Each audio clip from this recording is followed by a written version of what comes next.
Every time you wake up, it's all-out warfare on your wallet the moment your feet hit the floor.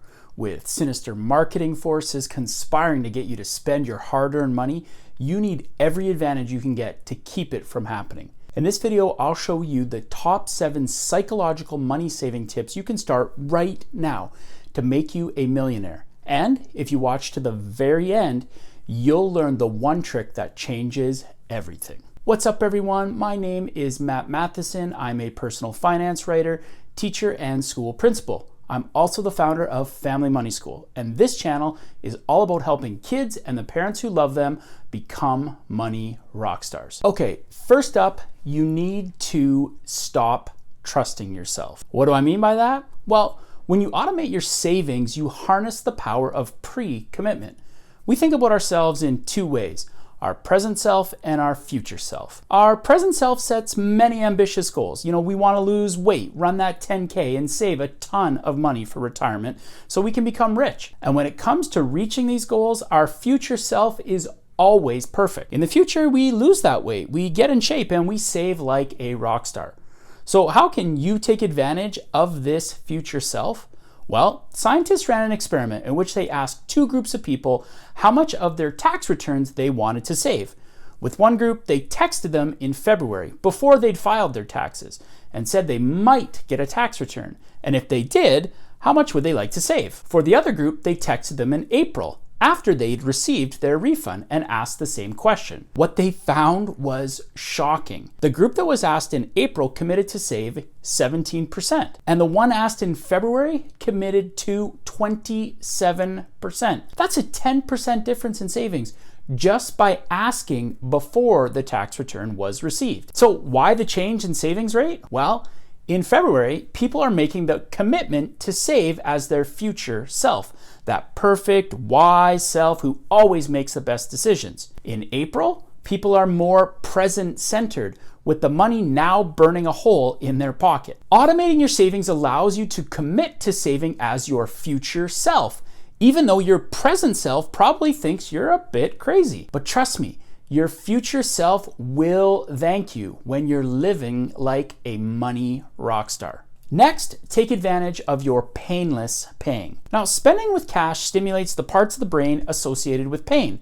But when you pay with plastic, those same regions of the brain don't light up, meaning buying things is not only easier, it's literally painless. Now, normally this is a bad thing, as studies have consistently shown that people spend more when paying with credit cards than when buying with cash. But you can take advantage of painless paying by using Roundup apps, a saving solution that fintech companies have designed to automate your savings. Okay, so here's how they work. Let's say you buy a $3.25 coffee with your debit or credit card. Apps like Acorns, Chime, and Capital, and for my Canuck peeps, Wealthsimple and Mocha, they round up the purchase to the nearest whole dollar, with the extra 75 cents getting stashed away in savings. Now, the beauty of these apps is that not only is the saving automatic, you're also unlikely to notice losing a few pennies, which makes it a strategy you can actually stick with, and one that will likely yield great dividends over time.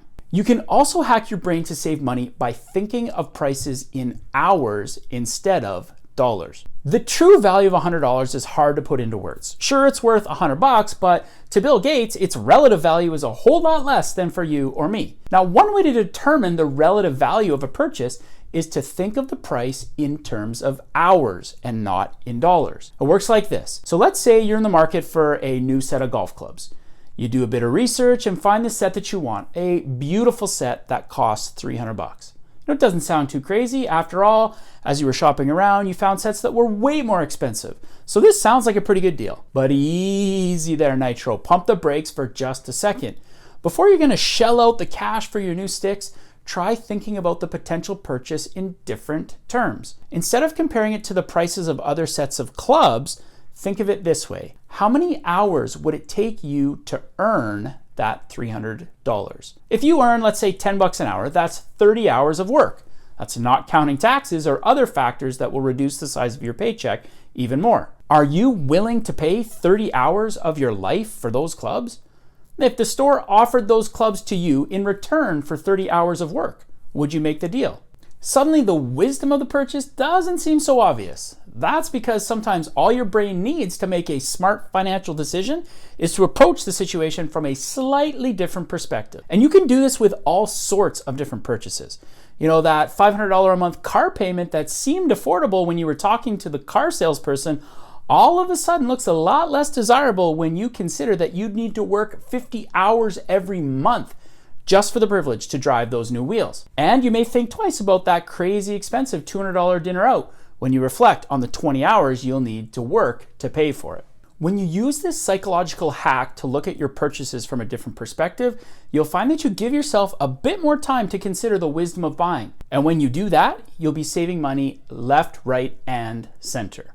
Okay, we're almost at the tip that makes use of total strangers to save boatloads of cash and changes everything. But before we get there, let's talk about how you can use your imagination to save you millions of dollars. Human beings have a tendency to value short-term financial rewards over longer-term intentions to save. It's called present bias, and it leads us to postpone unpleasant tasks like saving and put them off for another day in favor of pleasant ones now, where we're able to buy whatever we want. This leads us to deviate from our plans as we live through the now. For example, when we think about saving for retirement in the future, we all agree that that's a good thing to set aside money. But when it comes time to actually save the money, we often change our mind and decide to start saving tomorrow or at some other time in the future. Now, this cycle plays out over and over and over, with us putting off the decision again and again. Now, what's been found is you feel no connection or very little connection